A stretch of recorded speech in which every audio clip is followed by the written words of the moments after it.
Selamat malam, selamat datang di Mata Najwa. Saya Najwa Shihab, tuan rumah Mata Najwa. Undang-Undang Cipta Kerja telah disahkan, Presiden sudah bubuhkan tanda tangan. Tetapi polemik belum benar-benar selesai, silang pendapat masih belum juga tererai. Aksi-aksi demonstrasi mungkin akan terjadi lagi, menghidupkan lagi debat soal relevansi masa aksi. Apalagi cerita dari rentetan aksi protes yang lalu masih menyisakan banyak pertanyaan yang perlu diburu. Mengapa belakangan protes kerap berakhir kericuhan? Sudah tepatkah tindakan yang diambil aparat keamanan? Inilah Mata Najwa di balik aksi demonstrasi.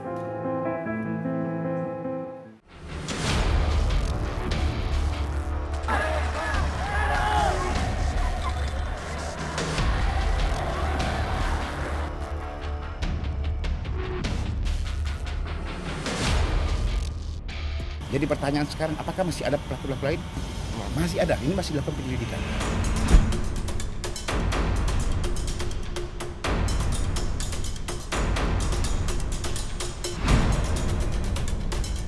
Berantai dan kemudian dia ya terpancing, sayang lah ya.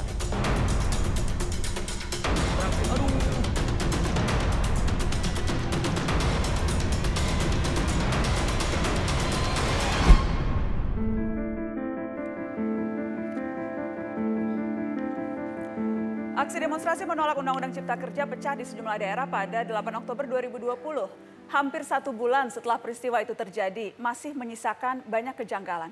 Apa yang sebetulnya berada di balik aksi demonstrasi, kita akan membahasnya bersama dengan Direktur Eksekutif Lokataru, ada Haris Azhar. Selamat malam, Kak Haris. Malam, Nana. Terima kasih sudah hadir di Mata Najwa. Hadir juga anggota Kompolnas, Puji Hartanto. Selamat malam, Pak Puji. Selamat malam. Sebelum saya berdialog dengan Mas Haris dan juga Pak Puji, saya ingin kita menyoroti salah satu kasus yang melibatkan dugaan kekerasan oleh aparat yang terjadi atas mahasiswa di Surabaya. Ini dia cuplikan kasusnya.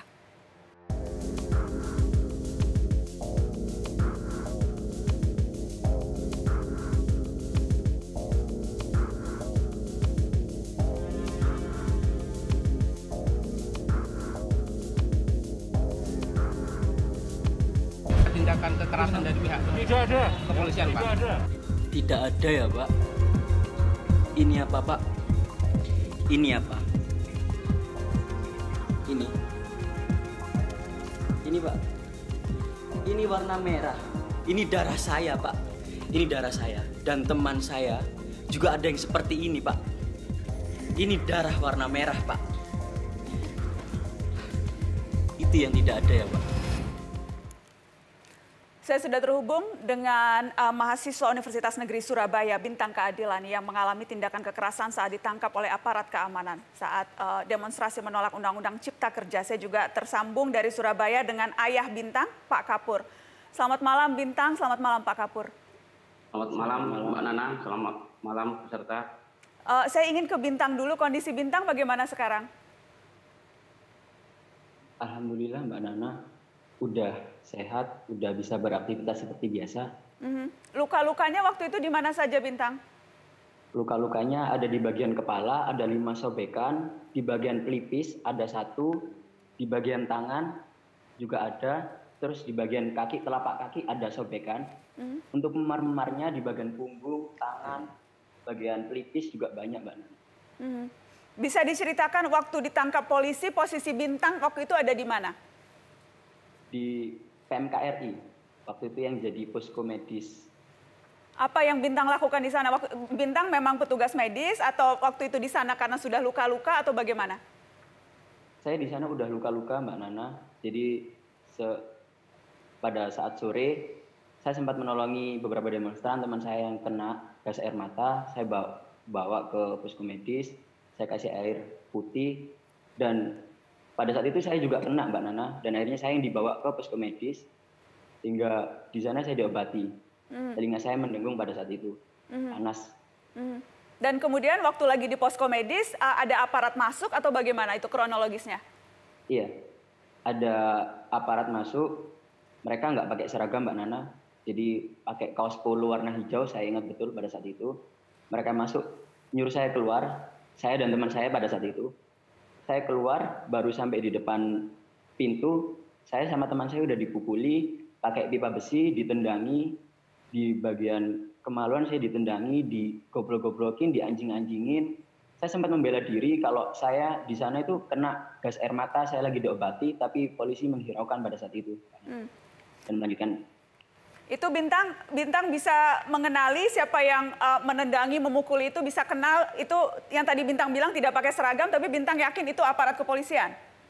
Iya, dari postur tubuh udah kelihatan Mbak Nana, dan mereka kan juga berkelompok, dan akhirnya pada saat jalan, saya disuruh jalan jongkok, gulung-gulung, rolling, sampai Gerahadi, mereka juga ngobrol sama polisi yang berseragam. Bagaimana jadi disuruh jalan jongkok, gulung-gulung? Iya, jalan jongkok, gulung-gulung, rolling, sambil dipukuli Mbak Nana. Yang memukuli aparatnya itu, memukuli? Iya Mbak Nana, benar sekali. Bintang saja yang dipukuli atau ada yang lain juga? Ada yang lain juga. Nah, itu jalan gulung-gulung, jongkok, kemudian Bintang dibawa kemana? Dibawa ke arah halaman Gerahadi pada saat itu. Oke. Jadi di sepanjang perjalanan kami dipukuli pakai tongkat besi, pakai sepatu boot mereka, pakai tembak gas air mata yang besar 2 bulat itu Mbak Nana, itu dipukul ke arah pelipis saya pada saat itu, entah kalau teman-teman. Jadi kami benar-benar disiksa sepanjang perjalanan itu Mbak Nana. Bintang sempat bilang stop atau sempat protes atau sudah tidak bisa apa-apa waktu itu pasrah aja? Iya. Saya sempat protes karena pada saat itu telinga saya emang kondisi lagi disembuhin karena dengung banget pada saat itu. Tapi setelah jalan di Gerahadi, saya pasrah Mbak Nana. Pasrah.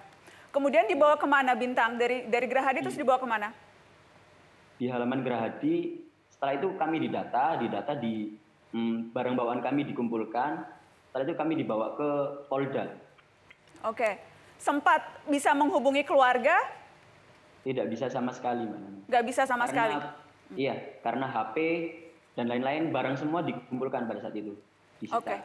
Oke, saya ingin ke Pak Kapur. Pak Kapur sebelumnya tahu tidak kalau Bintang ini memang akan ikut demonstrasi menolak Undang-Undang Cipta Kerja, Pak Kapur? Baik Mbak Nana, pada tanggal 8 hari Kamis pagi itu memang anak saya ini izin ke kami, ke orang tua untuk melakukan ikut demo anti menolak Omnibus Law itu. Kami mengizinkan dan kami memberi saran ke anak saya jangan sampai anarkis, jangan sampai ikut yang lempar-lempar, hindari, kalau bisa sarankan ke teman-teman yang lain untuk tidak anarkis, ya, tidak anarkis.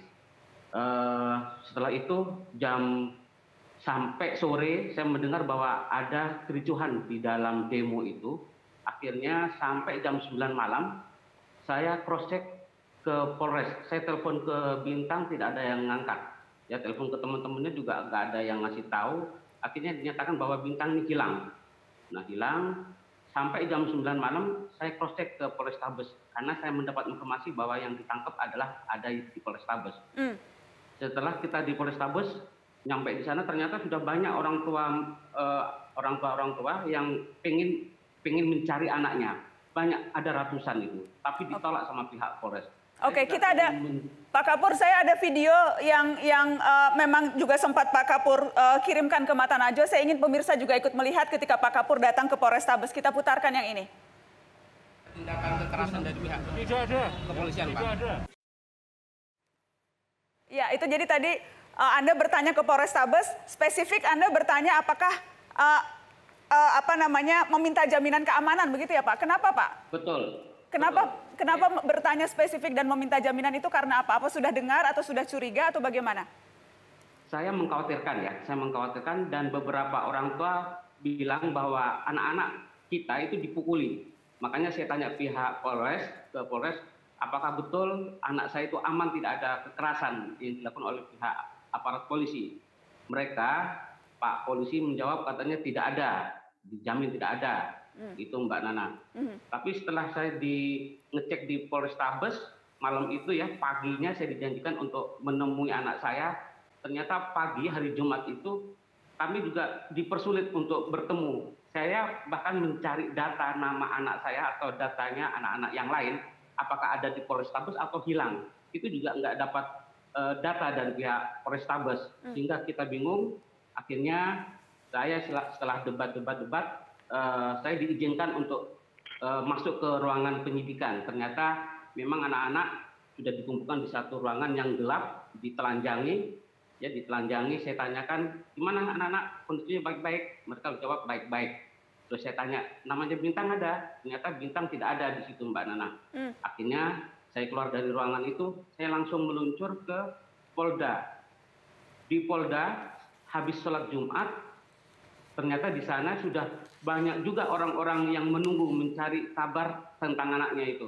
Sampai menjelang maghrib, anak saya itu telepon ke saya, ke istri saya, bahwa Bintang ada di penyidikan, ada di dalam katanya itu. Ya sudah, saya baru tenang. Setelah itu, saya bisa masuk ke ruangan penyidikan, ternyata saya sudah mendapatkan anak saya itu, kepalanya sudah bocor itu. Lengannya juga sudah kayak begitu juga, sudah luar biasa itu. Nggak pakai sandal, bajunya juga dicopot itu. Bintang tidak sempat dapat perawatan apapun dari polisi dalam kondisi luka-luka pada saat di Polda, Bintang? Iya, untuk perawatan sempat cuman dibersihkan Mbak Nana bagian kepala, dibersihkan tapi tidak maksimal. Karena apa? Soalnya pada saat itu saya tahu sendiri bahwa kepala saya itu ada beberapa luka, ada beberapa pukulan di kepala saya, sampai akhirnya darah mengalir itu. Saya bilang ke polisinya, Pak ini ada beberapa, tapi sama polisinya yang dibersihkan cuma satu luka pada saat itu. Oke, saya ingin ke Pak Kapur. Pak Kapur, selanjutnya apakah keluarga akan mengambil tindakan tertentu? Siap, ya, saya sudah menyerahkan kasus ini ke lembaga bantuan hukum, ya LBH di Surabaya dan beberapa lawyer untuk saya mencari keadilan. Karena begini Mbak Nana, ketika masyarakat itu menangkap maling sandal, dipukuli sama masyarakat yang memukuli maling itu aja diperkarakan sama polisi. Tapi ketika saya menemukan anak saya dipukul sama polisi yang tidak salah, saya harus juga mencari keadilan itu, Mbak Nana. Baik, Pak Kapur, terima kasih sudah mau bercerita terbuka untuk Mata Najwa. Bintang, terima kasih sudah mau bercerita untuk saya. Sehat-sehat terus ya, Bintang. Siap, Mbak Nana. Terima kasih, Mbak Nana. Terima kasih.